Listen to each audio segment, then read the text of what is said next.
একজন মানুষ প্রতিদিন একটা খালি বয়ম নিয়ে বাজারে যেতেন, কিন্তু আশ্চর্যের বিষয় হলো তিনি কখনো সেই বয়মে কিছুই কিনে আনতেন না। তাহলে প্রতিদিন খালি বয়ম নিয়ে তিনি বাজারে যেতেন কেন? আসসালামু আলাইকুম। একদিন একটা ছোট্ট ছেলে বিষয়টা লক্ষ্য করলো। প্রতিদিন সকাল হলেই লোকটা একটা পরিষ্কার কাচের বয়ম হাতে নিয়ে বাজারে যেতেন। বাজারে ঘুরতেন, মানুষের সঙ্গে কথা বলতেন, তারপর খালি বয়ামটা নিয়েই বাড়ি ফিরে আসতেন। ছেলেটার কৌতূহল আর সামলানো গেল না। একদিন সেই লোকটার পিছু নিল। বাজারে গিয়ে দেখলো লোকটা এক দোকানের সামনে দাঁড়িয়ে অনেকক্ষণ ধরে মানুষজন দেখছেন। কেউ দামাদামি করছে, কেউ রাগ করছে, কেউ হাসছে, কেউ আবার অল্প কিছু কিনেও দোকানদারকে ধন্যবাদ দিয়ে চলে যাচ্ছে। সবকিছু দেখার পর লোকটা বাড়ি ফিরে এলো। ছেলেটা দৌড়ে এসে জিজ্ঞেস করলো, চাচা, আপনি প্রতিদিন খালি বয়ম নিয়ে বাজারে যান কেন? লোকটা হেসে বলল, আমি বাজারে জিনিস কিনতে যাই না বাবা, আমি মানুষদের আচরণ দেখতে চাই। ছেলেটা অবাক হয়ে বলল, মানুষের আচরণ আবার বয়মে ভরা যায় নাকি? লোকটা হেসে বলল, যায়, তবে বয়মটা কাচের নয়, মনের। তারপর তিনি বললেন, আমি প্রতিদিন বাজার থেকে মানুষের একটা ভালো অভ্যাস নিয়ে আসি। ছেলেটা বলল, কিরকম? লোকটা বললেন, আজ একজনকে দেখলাম নিজের কেনা জিনিস রেখে দোকানের বৃদ্ধ লোকটার ব্যাগটা তুলে দিলেন। আমি তার কাছ থেকে অনুভূতি নিয়ে এলাম।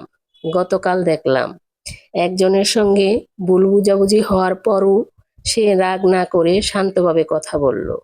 আমি তার কাছ থেকে ধৈর্য নিয়ে এলাম। আর আগের দিন দেখলাম একজন মানুষ নিজের চেয়ে দরিদ্র একজন মানুষকে চুপচাপ সাহায্য করলো।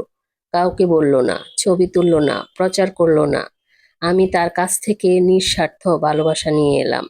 ছেলেটা এবার বলল, কিন্তু চাচা, বাজারে তো খারাপ মানুষও আছে। লোকটা মুচকি হেসে বলল, অবশ্যই আছে, তাদের কাছ থেকেও আমি খালি হাতে ফিরি না। ছেলেটা অবাক হয়ে জিজ্ঞেস করলো, তাদের কাছ থেকে আবার কি নেন? লোকটা বললেন, কি করা উচিত নয় সেটা শিখি আমি। কথাটা শুনে ছেলেটা চুপ হয়ে গেল। লোকটা তখন বয়মটা হাতে নিয়ে বললেন, মানুষ প্রতিদিন তার চারপাশের মানুষদের কাছ থেকে কিছু না কিছু নিয়ে বাড়ি ফিরে। কেউ ভালোবাসা নিয়ে ফেরে, আবার কেউ রাগ নিয়ে ফেরে, কেউ হিংসা নিয়ে ফেরে, কেউ আবার একটা ভালো শিক্ষা নিয়ে ফেরে। পার্থক্য শুধু এটাই, তুমি তোমার মনের বয়মে কি জমাচ্ছ। সেদিন থেকে ছেলেটাও প্রতিদিন রাতে ঘুমানোর আগে নিজেকে একটা প্রশ্ন করা শুরু করলো, আজ আমি মানুষের কাছ থেকে কি শিখলাম? হয়তো আমাদেরও এই অভ্যাসটা করা উচিত। কারো ভালো কিছু দেখলে হিংসা না করে শিখি, কারো খারাপ কিছু দেখলে তাকে নিয়ে হাসাহাসি না করে ভাবি, আমি যেন এমন না হই।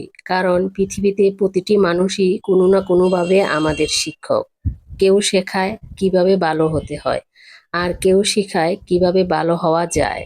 তাই আজ রাতে ঘুমানোর আগে নিজেকে একবার প্রশ্ন করে দেখুন, আজ আমি আমার মনের বয়মে কি জমিয়েছি। হয়তো উত্তরটা আপনাকেই নিজের সম্পর্কে নতুন কিছু শিখিয়ে দেবে। আজকের গল্পটা ভালো লাগলে একটা লাভ দিয়ে রেখে যাবেন। আর আজকের শেখা সবচেয়ে বড় সুন্দর বিষয়টা কমেন্টে লিখবেন।